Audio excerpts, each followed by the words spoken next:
संग्रामपूर पंचायत समितीसमोर कर्मचाऱ्यांचा हंबरडा 19 महिन्यांच्या पगारासाठी आमरण उपोषण करा किंवा मराची कर्मचाऱ्यांची हाक। संग्रामपूर तालुक्यात आता भारीच तापलेलं वातावरण दिसतंय बघा।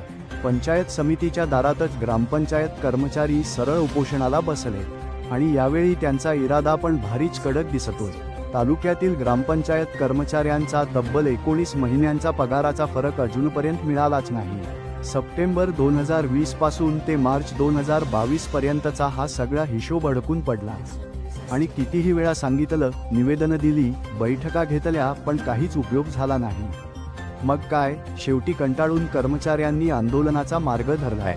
तालुका अध्यक्ष श्रीराम निमकर्डे, सचिव संजय भिसे आणि कार्याध्यक्ष शालिग्राम हागे यांच्या नेतृत्वाखाली आज सकाळपासून पंचायत समितीसमोर ठिय्या आंदोलन सुरू झाले। घोषणाबाजी करत प्रशासनाला जाब विचारला जातोय। उपोषणावर बसलेले कर्मचारी सांगतायत, आमचं घर चालवणं कठीण झालंय हो। इतका मोठा पगार थकला तर संसार कसा सांभाळायचा? काहींवर तर आर्थिक संकटाचं ढगच दाटून आलंय। आता त्यांनी स्पष्ट सांगितलं, ने करा किंवा मरा, हक्काचं मिळाल्याशिवाय उठायचं नाही। आणि फक्त इतकंच नाही बरं का, 8 एप्रिल 2026 पासून सहकुटुंब आमरण उपोषण आणि कामबंद आंदोलन सुरू करणार असल्याचा इशाराही दिलाय। यामुळे गावपातळीवर मोठा परिणाम होणार अशी चिन्ह दिसून येत आहे। त्याच्या कर्मचाऱ्याला मिळाला नसून वारंवार पत्रव्यवहार करून आणि 4 वेळा उपोषण करून सुद्धा ग्रामपंचायत कर्मचाऱ्याची हाक शासनाने आजपर्यंत ऐकली नाही।